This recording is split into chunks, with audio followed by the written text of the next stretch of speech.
twongeye kubaha ikaze mu kiganiro Karame Mubyeyi mugezwaho na Tuyisenge Lucy umubyaza mukagikurikirana ku Mubyeyi TV. Reka mbibutse ko umugambi wacu ari ukugaragaza uburyo umubyeyi utwite ku bushobozi bwose yaba afite ashobora kubona indyo yuzuye cyangwa se akabona ubufasha bwa buri munsi hatagendewe ku bushobozi bukeya. Wari uzi yuko mu gihugu cyacu dufite ibyo kurya byiza cyane kandi bifite intungamubiri umubyeyi utwite wese akeneye kandi ashobora kubona ku mafaranga yaba afite ayo ari yo yose? Kenshi iyo tuvuze indyo yuzuye cyangwa kurya neza, abantu bibeshya yuko ari ukurya ibyo kurya bihenze cyangwa se ko ari uguteka amoko menshi y'ibyo kurya. Nyamara muri iki kiganiro duhishurira ababyeyi bacu batwite ibyo bakoresha ku bushobozi bukeya bafite bishobora gutuma bagira ubuzima bwiza mu gihe batwite, babyara ndetse na nyuma yaho.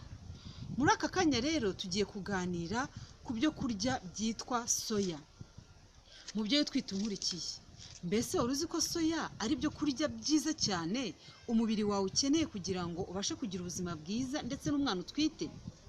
Ese wari uzi yuko iyi soya ishobora kuboneka ku mafaranga makeya umuntu wese ashobora kubona? Ikiro cya soya kigura amafaranga 700, mu gihe ikiro cy'inyama kigura 3500, ikiro cy'amafi kikagura 2500. Nyamara soya ikize cyane ku maproteine umubiri wacu ukeneye. Ubushakashatsi bwagaragaje yuko soya iruta cyane, ifite amaproteine aruta cyane ayo mu nyama, ayo mu mafi, ayo mu magi ndetse n'ayo mu mata. Nk'uko mubizi tugira ubwoko bubiri bw'amaproteine. Hari proteine twakira ziturutse ku bituruka ku nyamaswa, hakaba na proteine twakira ziturutse mu bihingwa. Rero soya ni igihingwa cya mbere ku isi kiza ku mwanya wa mbere mu bihingwa bifite amaproteine meza kandi umubiri wacu ukeneye gukoresha buri munsi kugira ngo tubashe kugira ubuzima bwiza. Niyo mpamvu mpamagarira umuntu wese unyumva kugira ngo amenye yuko soya ikwiye kuboneka cyane mu byo kurya byacu bya buri munsi kugira ngo tubashe kwakira ya maproteine y'ingenzi umubiri wacu ukeneye. Rero soya ikize ku ntungamubiri nyinshi cyane zikomatanyirijwe mu rubuto rumwe rwa soya kandi umubiri wacu ukenera buri munsi. Ikintu soya ikizeho cyane ni proteine nk'uko nabivugaga. Icya kabiri, soya ikize ku myunyungugu myiza umubiri wacu ukeneye gukoresha kugira ngo tubashe kuba bazima kandi tubashe kugira ubuzima bwiza. Ikindi, soya ikize ku ruvange rw'amasukari meza cyane atuma soya igaragara mu biryo bitera imbaraga.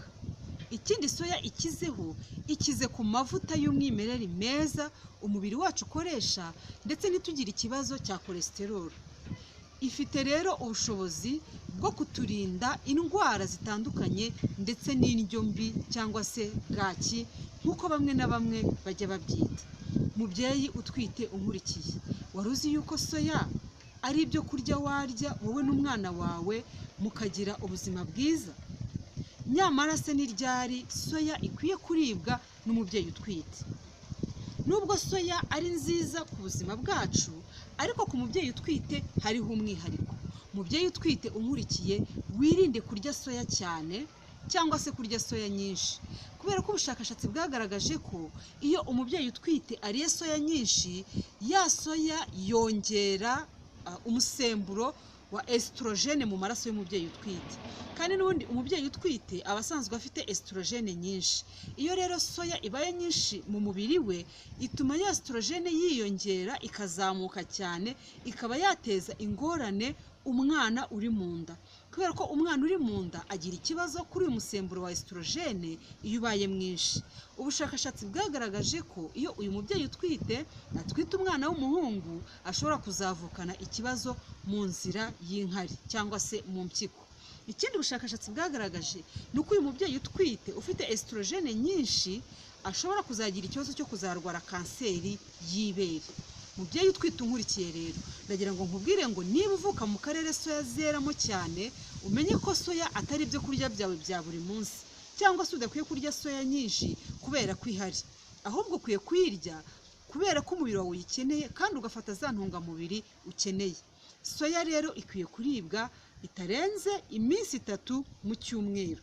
kandi nabwo bikaba byiza umubyeyi utwite ayiriye ku ifunguro rya saa sita gusa, kugira ngo yirinde kongera wa musemburo ushobora gutuma hagira ibibazo bivuka mu mubiri we. Mubyeyi utwite umurikiye, reka nkwibutse yuko soya ishobora kukongerera ubudahangarwa bw'umubiri hagendeye kuri za ntungamubiri dufite.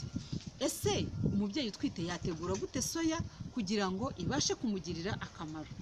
Bamwe bakunda gukoresha soya nko mu gikoma, ariko ugasanga hajyamo agasoya gake cyane. Ahandi ugasanga bakoresha soya nk'ifu bashyira mu isosi. Abandi rero bakarya soya bakoresheje tofu, ahandi bakarya soya bayitetse bushyimbo. Reka nkwibutse yuko iyo dutetse soya bushyimbo nta kintu na kimwe kuri soya gitakara, ahubwo tubasha kurya za ntungamubiri zose zo muri soya, nta kintu na kimwe tubuze. Izi soya se duteka bushyimbo twazitegura gute? Iyo ushaka guteka izi soya uzinika amasaha 12. Wamara kuzinika amasaha 12 ukazinura ukaziteka bisanzwe nk'uko duteka ibishyimbo. Iyo zenda gushya ujugunyamo umunyu twita igikukuri, noneho ya soya yawe igashya neza. Nyuma y'uko iyi soya ihiye ushobora kuyivanga n'izindi mboga nka karoti, imiteja, intoryi, inyanya, ibitunguru n'ibindi, ukabasha kurya ya soya iryoshye kandi isa neza inaryoheye ijisho. Mubyeyi utwite inkurikiye, ntabwo wagira urwitwazo rwo kuvuga ko tofu zihenda cyangwa zitaboneka. Ntiwagira urwitwazo rwo kuvuga ko ifu ya soya iyo ikozwe mu isosi ikunanira. Nta n'urwitwazo rwo kuvuga ko gukora amata ya soya bigoye. Uyu munsi wateka soya bushyimbo, ukarya soya ndetse n'umuryango wawe mukabasha kubona za ntungamubiri ziboneka muri soya. Muri iki kiganiro cyacu rero, reka ndangize mbibutsa yuko abantu bose bakwiriye gukangukira gukoresha iyi soya kugira ngo umubiri wacu ubashe kugira amagara mazima. Mubyeyi utwite unkurikiye, wamenye ko udakwiriye gukoresha soya buri munsi kandi cyane. Nubwo uyikeneye ariko witonde kugira ngo ejo itazaguteza ibibazo cyangwa igateza n'umwana wawe ibibazo. Reka nsoze mpamagarira abantu bose gukoresha soya, kandi mbahamagarira gukomeza kudukurikira kuri uyu murongo dukoreraho, kandi mbasaba gukora subscribe, ugakora share, ugakora like, kugira ngo uko dutanga ibiganiro bijye bikugeraho buri munsi, kandi aya makuru yasangize n'abandi kugira ngo babashe kugira amagara mazima, banasobanukirwe ko dufite ibyo kurya byiza byabasha gutunga umubiri wacu. Murakoze, ndabashimiye, naho mu kiganiro cy'ubutaha. Imana ibarinde.